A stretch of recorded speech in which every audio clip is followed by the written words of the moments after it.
nga tuddee sa bopp Baye Art. Baye Art est-ce que design mën nga waaye mooy sama ñëwoon ci marque loolu waay. Baye Art design. Comme ni ma la ko waxee rek Saint-Louis ñun. En fait art dafi fi la cosaanoo dafi cosaanoo. d'accord. donc chaque styliste am na sa benn am na sa point boo xam ne moom lañ lay xàmmewee. man ñi ngi ma xàmmee gën a xàmmee ci milieu bi mooy samay costume. D'accord. costume mooy par exemple samay tenue signature. ok et déjà samay tenue signature dama leen li chaque événement dañuy génn dama leen di louer. ku am manifestation ñëwee boo ñëwee mu louer la samay tenue. et en plus soo ma xamee spectacle bi lan lay laaj. su ma ko xamee damay customiser tenue yi. ok par rapport ak yow li nga soxla yow si sa événement. donc loolu moo tax man ñu mën nga xam ci costume tout ce qui est comme kori pétaaw ay mu tudd sax ay foulard. ok donc voilà tout ce qui est comme tenue de scène. pour éblouir. d'accord. voilà couleur aussi. d'accord.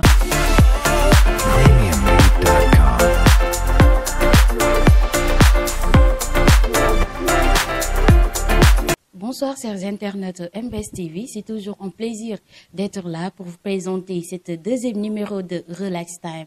Aujourd'hui, nous avons le plaisir d'accueillir un homme de la mode, un homme qui s'est investi à Saint-Louis, un amoureux de la mode plutôt. Il se nomme tout simplement Baye Fall Bathily. dama leen di bàyyi rek mu nuyoo après ñu dellu si waat ñu gën a yaatal waxtaan bi Baye Fall maa ngi lay nuyu. salaamaaleykum mbokk internautes yi di nuyu waa MBS TV ak internautes yëpp di jaajëfal ñëpp. Baye Fall bu ñu nee tey jii Baye Fall Bathily moom mooy kan. Baye Fall Bathily di wax ci man du yomb parce que j'ai plusieurs casquettes. dëgg la. donc faut dire en fait c'est le Baye Fall de la mode saint-louisienne. moom mu nga xam ne moom moo mi ngi fii daal pour dimbale ak pour jàpp ci mode bi et que parce que Saint-Louis c'est une ville bi nga xam ni c'est une ville culturelle bi nga xam ni civilisation premier qui fait partie des premières villes de civilisation noire donc ñun Ndar dafa am lu ñu bàkkee ci wàllum civilisation. donc ñun waruñu des ginnaaw ci wàllum tout ce qu'il y a comme civilisation mode. voilà moo tax tey ma jóg tey gii pour teg ci loxo. jàppale yenn jeunes yi que ce soit les mannequins que ce soit les designers stylistes yi fi nekk Saint-Louis pour que ñoom ñu mën a ku si nekk mën a wane sa bopp wane sa liggéey pour que ñu dem ci kanam.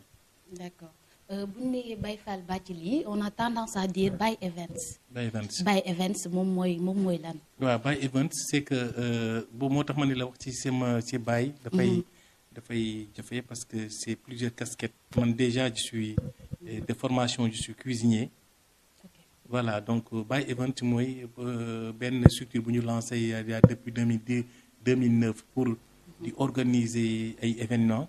et ba tey ji ngi ci parce que c'est sunu fort yëpp ci organisation événement la quoi moo tax ñu dégg Baye événementiel. d'accord di laal aussi événementiel boo déggee ñun événementiel day laal tout ce qu'il y a comme wàllum traiteur. service cuisine et tout ce qui va comme service. voilà. Baye dafa mel ni yow yemoo ci loolu donc ndax bi ñu nee Baye Events da nga fa jógee ñu def Baye Paco. waaw Baye Paco c'est de l'agence Baye Paco mooy agence bi nga xam ne tey moom laa créé fii Saint-Louis. et mu nekk fi benn agence fii ci Saint-Louis. boo xam ne moom mooy dimbale tout ce qu'il y a comme ku bëgg nekk mannequin ku bëgg dingatu ci wàllu mode bëgg avancer te xamoo foo jëm. xamoo da ngay ñëw ci man ma teg la loxo. pour que orienter la. pour nga mën a xam fan ngay teg sa tànk bu fekkee da nga bëgg nekk mannequin podium. bu fekkee da nga bëgg nekk da nga bëgg def top modèle kese. bu ko da nga bëgg def donc loolu yëpp c'est des services yi nga xam ni man maa ngi koy baaxee fii Saint-Louis les jeunes pour que ñu bañ a dem ba Dakar. di wuti loolu foofu te loolu mën nañ ko am fii. moo tax agence Baye Paco. Paco aussi c'était quelqu'un bi nga xam ne moom lañ tuddee agence bi. moom moo nekkoon aussi presque mannequin bi nga xam ne moom lañ gënoon ràññee fii ñu doon ànd ñu ñaar. mu amoon projet am nag ci diggante boobu mu gaañu donc man ma continuer projet am c'était son projet à lui. d'accord voilà. ok ñu gis ni Baye Paco. agence de mannequinat la. est-ce que tey jii yomb na tey nga dajale jeune nga leen di jàngal li nga xam ne moom moo di mannequinat ndax à ce qui paraît sax yow avant ngay nekk Baye Events. avant ngay créer li nga xamante ni mooy Baye Paco. mannequin nga woon. d'accord c'est pas facile parce que c'est des jeunes. loolu jafe-jafe boobu ngay jonkoonteel pour dajale ñi nga xam ne c'est des jeunes ku nekk am nga noo yaroo foo jógee sa jikko nga dajale ay jeunes yoo xam ne ku ci nekk tey gii bokkuñu jikko c'est très compliqué c'est très difficile toujours nga jonkonte sekk ñi nga xam ne tey gii ñii c'est des problèmes yoo xam ne c'est des problématiques mais du tey yow nga jël lépp nga njabootee ko parce que je le dis tout le temps que ni man seen may seen papa donc damay jaboot ku jaboot moom da nga gis façon nit bu ne ku ñëw rek nga encadré jàpp ni sa njaboot la jéem a seet jikko yu baax nga def ko ci moom yu bon yi nga jéem ko dindi boo ko mënul dindi nag après nga xam ne mënoo ko dindi nga bàyyi mu dem mais ku ñëw fii daal di nga xam ne fii dañ lay teg ci yoon teg la fekk nga jéem a rangé wu si ñi nga xam ne ñoom nga fi fekk ñi nga xam ne tey ñoom ñi ngi fi tey Saint-Louis ñu jàpp leen comme si c'est des mannequins reconnus ñi nga xam ne tey ils ont défilé pratiquement sur des grands podiums comme Dakar Fashion Week comme ci Collé Ardo Sow et tout donc macha allah def nañ fi ay produits yoo xam ne fii ñu ngi fi quoi. d'accord ñu gis ni yéen seen temps mannequinat seen temps ak léegi nii. est-ce que ñoom ñoo yam bu njëkk ak léegi est-ce que mannequin bi même la. ben musul yam dans si lu nekk nag ci domaine bu nekk. il y a 10 ans li nekkoon nekkatul parce que léegi nii les temps ont évolué l'internet et tout ce qu'il y a comme digitalisation dafa am parce que léegi da ngay def dara sax léegi nii génne ko ci internet bi léegi nii par rapport ak njëkk yi nga xam ne daan nga def tey gi benn défilé boo xam ne il faut attendre encore une semaine pour gis te photos yi mais da ngay défilé léegi nii ba pare nii léegi nii ñu yónnee la say photo nga say photo nii laa defoon ci podium bi c'est bien yamatul en fait valeur bi mu amoon amatu ko léegi. D'accord. Voilà. Baye Fall bu ñu jógee ci loolu si sa parcours. Et tout ça nga pare nga indi li nga xamante ni moom moo di Festimode. Festimode waaw pourquoi Festimode. Festimode en fait c'est boo déggee ça revient à ce que ci li ma waxoon ci par rapport à Saint-Louis. Saint-Louis c'est une ville bi nga xam ni c'est la première ville civilisée donc dafa am histoire Saint-Louis donc histoire am mooy que ni ñun dafa am les signares ci mode. Saint-Louis da ci participer au rang international donc suñu xoolee tey ba loolu tey loolu nax saay donc loolu dans ce cas ñun ñooy fautif ñun les natifs de Saint-Louis moo tax ma jóg bay ci sama waar góor gu taxaw ci ni vraiment foog ñu am événement boo xam ne événement mode boo xam ne mooy dina regrouper plusieurs designers yu jóge fu nekk ñëw wane sa bopp à travers ci biir Saint-Louis que ñu xam ni mode Ndar deewul parce que dafa manqué woon yenn événement yi mel noonu Saint-Louis parce que dañu daan gis ne kii moo fi nekkoon Serge daan def ndart nekkatu fi léegi dafa gaañu yal na ko yàlla yërëm donc am na gars yoo xam ne fii vraiment Saint-Louis ñu ngi fi mais ñu jug def mooy seen problème man au début ça a été un peu compliqué au début pour faire parce que boo jugee di def affaire ça va être très compliqué. voilà foofu laa doon bëgg rebondir sax. muy que ni yombul nga jékki saay rek nga def Festimode. voilà parce que kenn ku si nekk ak xel bi nga xamante ni moom lay indi ak kenn ku si nekk ak la tax a jóg. est-ce que yomboon na yow nga def loolu. non yombul woon parce que da nga ci fekkoon ñoo xam ne ñi ngi fi woon. nga ñëw débarqué wu seen bi déjà indi beneen révolutionner la mode boo déggee révolutionner la mode nga xam lu fi amul woon nga ñëw indi ko fi dafay jafe. parce que fekkee terrain boo xam dara nekk fi nga def fa dara dafay jafe parce que déjà y avait pas d'agence à Saint-Louis. Événement de mode daan na fi am mais pas comme événement de mode comme bi may organiser. parce que bii c'était un événement bon yoo xam ne c'est tellement professionnel que ni doo fi dégg ñu ni dañ ci parrainer diw doo fi dégg ñu dañ ci marrainer diw. on fait ce qui est à faire muy li fi indi nit ñi. muy professionnalisme. voilà donc moo tax ñu événement yi bokkuñu te wute nañ. donc moo tax ñu jug ni au début c'était tellement difficile que vraiment yàlla teg na ci loxo ba léegi nii affaire bi léegi nii jël na yoonam daal. d'accord ñu gis ni tamit yaa ngi jàppale ñi nga xamante ni moom moo di styliste yi. waay yaa ngi leen di jàppale bu baax a baax. sa relation ak ñoom lan la. bon sama relation ak styliste yi c'est tout juste comme ni may sama relation ak mannequin ya parce que boo xoolee tamit mannequin yi styliste yi ñoom dañoo soxla tamit ku wane seen liggéey.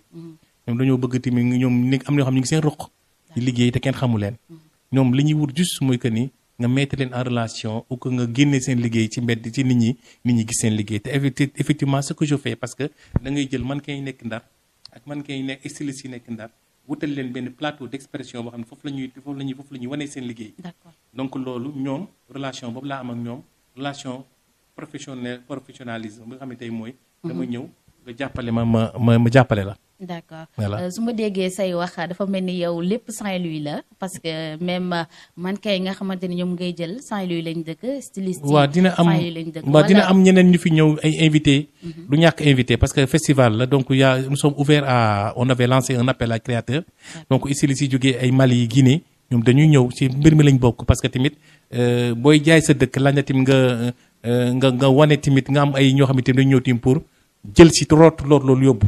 parce que comme ñun ni ñuy rootee feneen di yóbbu ñoom it dañuy ñëw ñu wan leen lan mooy culture Ndar. dina am ay mannequin yu jógee aussi tamit Dakar dina am mannequin yu jógee Thiès ñëpp ñëw. parce que festival la en fait. d'accord festival la. mais festival boobu noonu est-ce que Ndar rek nga ko yemale. dafa laal yeneen régions yi wala. waaw si dafay laal yeneen régions yi parce que man à chaque fois su ma defee bu Ndar bi ba pare parce que Ndar mooy maison mère. Ndar fii la lépp sosoo donc Ndar moom mooy bu mag bi décembre chaque année bi ñu ci 7e édition la ñuy préparé. suñ ci paree après dañuy def après ay yeneen festival ay Saly. Dakar. d'accord ak je pense Thiès waa.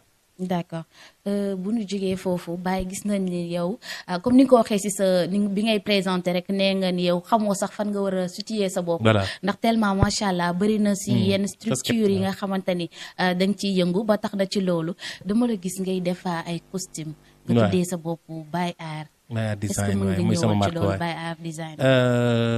comme ni ma la ko waxee rek Saint-Louis ñun. en fait art dafi fi la cosaanoo dafi cosaanoo. d'accord. donc chaque styliste am na sa benn am na sa point boo xam ne moom lañ lay xàmmewee. man ñi ngi ma xàmmee gën a xàmmee ci milieu bi mooy samay costume costume mooy par exemple samay tenue signature. et déjà samay tenue signature dama leen li chaque événement dañuy génn dama leen di louer. ku am manifestation ñëwee boo ñëwee mu louer la samay tenue et en plus soo ma xamee spectacle bi lan lay laaj. su ma ko xamee damay customiser tenue yi. par rapport ak yow li nga soxla yow ci sa événement. donc loolu moo tax man ñu mën a xam ci costume tout ce qui est comme kori pétaaw ay mu tudd sax ay foulard. donc voilà tout ce qui est comme tenue de scène. pour éblouir. d'accord voilà. couleur aussi. d'accord ñu gis tamit say tenue da nga koy solal ñi nga xamante ni mooy yenn artistes yi. ku ci mel ni Abdou Guité Seck aussi. da ngay en fait fii Saint-Louis. j'ai travaillé avec tous les artistes de Saint-Louis. d'accord que ça soit Gone yi que ça soit Tex. que ça soit kan encore Tex Gone yi tous les artistes de Saint-Louis ñuul kuk. et même tout récemment hier maa ngi doon def tournage clip ak Mansour le prof. Donc tous ces artistes là qui sont de Saint-Louis. su ñu ñëwee quand ils viennent me dire que je veux tourner un clip. man dama ci génne sama touche personnelle ñëw jàpp ci parce que c'est Saint-Louis. D'accord. Donc tu vois ba nga xam ni après voilà ça va être un produit Saint-Louis. Voilà. Baye est-ce que am nga foo xamante ni benn lieu boo xamante ni tey jii boo fa tegee sa tànk rek di nga xam ni fii mooy place su Baye Design. waa ñi ngi ci nag ci projet boobu la ñu nekk. parce que déjà ñun atelier bi ñu ngi gàlle. foofu la ñu dooree costume yi. mais actuellement ñi ngi nekk pratiquement ci benn projet boo xam ne qui devait normalement si 2023 bi lañ ko ci projet boobu la bokkoon la ñu waroon def lancement bi defaale inauguration. mais malheureusement on a eu quand même 2 décès dans la famille. sama frère ak mère donc moom moo ralentir quand même projet boobu. mais 2023 ça devait être quand même moo waroon nekk projet boobu ci la festival bi boppam ci la waroon nekk inauguration bi mais malheureusement l'homme propose Dieu dispose. waaye. Baye bu ne la woon lan mooy projet nga xamante ni moom moo di jeunes yi. lan nga indil jeunes yi. jeunes yi déjà man je travaille avec les jeunes.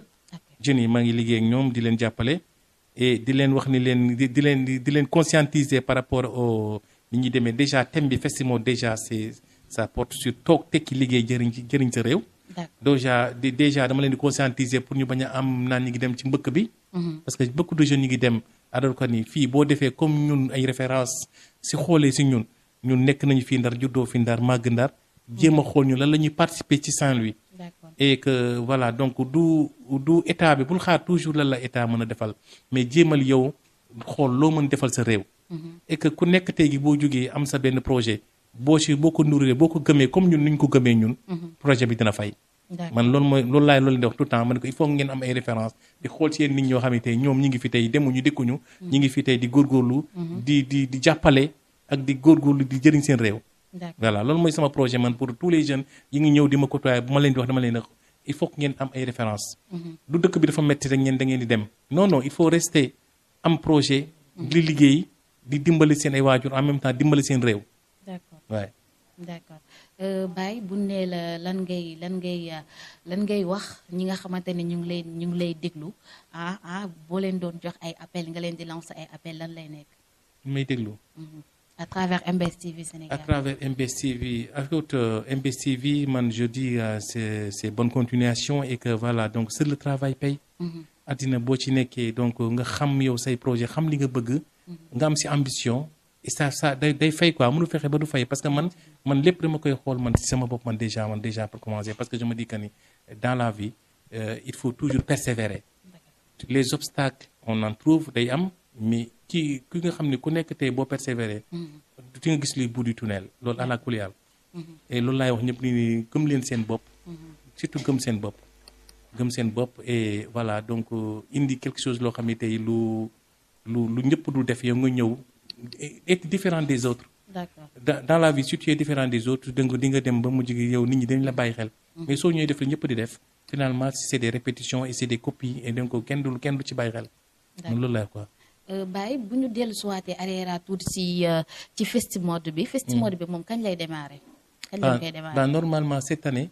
comme ni ma la ko waxee léegi nii on a eu des coups très durs cette année. des coups durs.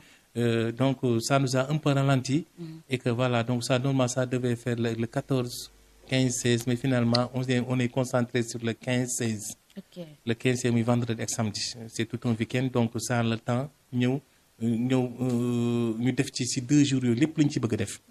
Donc ça sera un week-end très serré. Mais inchallah on sera concentré sur ces 2 jours-là. muy le 14 le 15 et le 16 incha allah. est-ce que am nga ñu leen siy jàppale ci loolu parce que événement la comme ni nga ko waxee. waaw événement qui regroupe quand même beaucoup de monde. Y a pas que Saint-Louis y a la presse. Il y a les photographes il y a photographes de mode. Il y a les stylistes il y a les invités à loger. Ça demande beaucoup de budget et il y a les hébergements il y a la restauration. Et il y a am na podium yi. Et il y a la logistique qui est lourde. Festimode c'est devenu lourd la logistique parce que nous sommes à la 7e édition. Et on est toujours confronté à ces problèmes-là parce que Saint-Louis il y a pas de logistique qu'il faut pour un défilé professionnel. Il faut tout le temps nga indi ay podium. indi nga indi affaire yoo xam ne c'est pour quand même être à la hauteur. Parce que boo demee benn moment boo xam da nga am benn hauteur boo yéeg. doo bëgg tout le temps wàcc da ngay bëgg tout le temps mu gën a am innovation. Donc moo tax il est lourd il faut faire venir du matériel depuis Dakar. D'accord. Et c'est là que ça pose le problème. D'accord. Est-ce que si loolu am nga ñu leen di jàppale. Oui mais écoute à part Institut français qui est là qui quand même met beaucoup de fonds pour di ñu jàppale. Donc je dis xanaa ay mécènes des fois yoo xam ne c'est des gens de la mairie ñoom en fait ils s'en fichent de ce qui se passe à Saint-Louis ils sont pas culturels. Et je le dis et je le redis man maa ko wax parce que ñun yàgg nañ fi def ay événements yoo xam ni c'est eux ñoo waroon porter loolu pour ñëw jàppale ñu mais alors au fond tu es confronté à ces problèmes-là chaque année. Donc bon écoute Saint-Louis pour nga def il faut avoir la volonté. ak passion pour def. D'accord. Parce que bu fekkee da nga bëgg def di xaar ñu jàppale la pour nga def doo mës a def. Effectivement. Il faut faire. ku la ci fekk muy fekk la ci mais quand même nous on est parti sur notre propre fonds. À part l'Institut français qui nous met en disposition le local et quand même le truc. Donc amoo ñeneen ñu lay à part quelques mécènes say xarit ay say tout ça ñoo ni ma jàpp ci lii. Parce que ñoom xam nañ ñoom projet bi fan la kii bi projet bi fan la toll quoi. D'accord. Donc c'est ça. C'est un projet qui est très lourd. Ouais. Mais est-ce que du bàyyi yow yaa bëgg demal sa demu bopp rek est-ce que du loolu parce que gouvernement bi dañu fi nekkal ak centre culturel aussi parce que li ngay def dafa day yokk li nga xamante ni moom moo di culture rawatina Saint-Louis nga xamante ni li naan moom mooy maire. moom mooy maire Sénégal je peux dire au fait est-ce que du yow yaa bëgg demal sa bopp. Oui mais demal sa bopp fii moo fi nekk parce que boo demul qu'est-ce que tu entends pas demal sa bopp. ñun dañuy def li ñu war a def mooy. on professionnellement dañuy bind les lettres de partenariat envoyé ko à les différentes structures. Donc foofu la ñu mën a yem. D'accord. mënuñu nag quand même nag de aller foqati. wala aller yalwaan. Non c'est pas je pense que tolluñu foofu quand même. Parce que comme li ma fu dara nekkul. duñ fa def dara. donc il faut partir d'abord de sa gëm-gëmu bopp. parce que ñun man personnellement man je suis apolitique. man je fais pas de la politique je suis pour Saint-Louis li may def yëpp pour Saint-Louis moo tax. donc képp ku gëm Saint-Louis te xam ne Saint-Louis moo tax a ñëw yow di nga mën a gëm sama projet. et bu fekkee da nga politique ku politiqueul doo am dara. alors que là je pense que ni nous sommes pas prêts pour avoir quelque chose de leur part. D'accord. di leen fàttali rek ni leen yéen a ngi seen émission Relax Time ma ci dalal Baye Fall Bathily macha allah muy koo xamante ni ku bëgg ndar la ndax bu ngeen déggee ay kàddoom lépp ci biir ndar la amul lu dul ndar gëmul lu dul ndar gëmul aussi lu dul jeune ndar kon nañu gën a yokk gëm suñu bopp rek incha allah dinañu jëriñu di leen wax ñi nga xamante ni dañ bëgg def li nga xamante ni moom moo di mannequinat bu ngeen ko jegee rek incha allah rabbi dina leen teg si code dina leen teg si axe ba incha allah du ngeen am dara lu ngeen di réccu Baye bu la doon wax sa dernier mot lan lay nekk. sama dernier mot mooy di woo ñëpp ci événement bi. parce que cette année c'est un événement très spécial, c'est un événement qui est spécial quand même parce que c'est pas comme les autres yi xam ne chaque année danañ am quand même ay concerts parce que nous venons quand même si lu metti lañ jógee donc on va quand même consacrer si affaire bi en des hommages. parce qu'on a quand même beaucoup de pertes humaines donc dañ leen ci événement bi dañ leen bëgg rendre leen hommage en même temps donc c'est ça. le programme de l'événement ci biir événement bi rendre hommage quand même tous ces gens-là. donc di woo ñëpp di ñëw que ni on va essayer quand même en ces 2 jours-là quand même ñu def quand même beaucoup de mode génne éblouir le monde. ñu ñëw xam ne ñoo xam loolu la ñu xaar chaque année parce que am yàlla Saint-Louis léegi sañatoo sax léegi nga ni léegi man événement bi parce que cette année si j'allais dama doon annuler lépp gars yi ni man non mënul nekk parce que ñun dañ koy xaar chaque année. tu vois donc moomatuñ dootul événement boo xam ne ñun su ñëwoo ko moom ñun. c'est un événement de Saint-Louis. ñëpp a koy xaar moo tax on n'a pas quand même su annuler. quand même mais on va essayer quand même de rendre hommage. et donc si biir événement bi.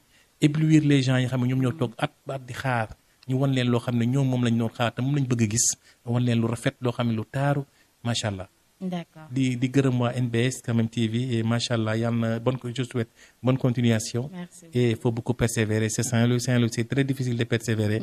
mais il faut persévérer. D'accord. Merci. Merci beaucoup Baye Evans mën naa la wala Baye Paco. comme tu veux comme nu ma ko waxee rek noonu la. voilà ñu ngi lay jaajëfal bu baax a baax. merci si sa disponibilité macha allah. am nga amour bi te ñu ngi la si ñaanal yàlla. yal na la si yàlla gën a jàppale. ba nga xamante ni fi nga toll. nga weesu ko. pourquoi pas incha allah. merci beaucoup te yàlla da koy def. j'espère que vous serez de la partie. incha allah incha allah ñun dañuy ñëw ñun waa MBS TV. ñu koy ñëw incha allah. ok c'était tout li laa leen indiloon ci seen relax time di leen jox dig daje rek incha allah rabbi à la prochaine mais avant tout damay remercier ki nga xamante ni moom moo ma doon cadré nii moom moo ma cadré muy Mame Sey maa ngi lay nuyu bu baax ak di nuyuwaale ki nga xamante ni moom moo di Baye Mass sama PDG maa ngi koy nuyu bu baax a baax di ko jaajëfal mais aussi du ma fàtte ki nga xamante ni moom moo ma defaral la cheveux bi muy Jana Shop maa ngi lay jaajëfal bu baax a baax di ko wax rek képp koo xamante ne rek daal bëgg nga ay cheveux yu baax rek mën nga ko woo ci numéro ci 77 842 81 67 dina leen jàpp ba ngeen yàq di leen bellil ba ngeen bell aca ñu dem merci beaucoup di laa leen indi loon di leen jox dig daje à la prochaine incha allah merci. jaajëfal leen ci teewlu bi fàttali leen ngeen abonné ba ci cloche de notification bi ngir dara bañ leen rëccu ci suñuy programme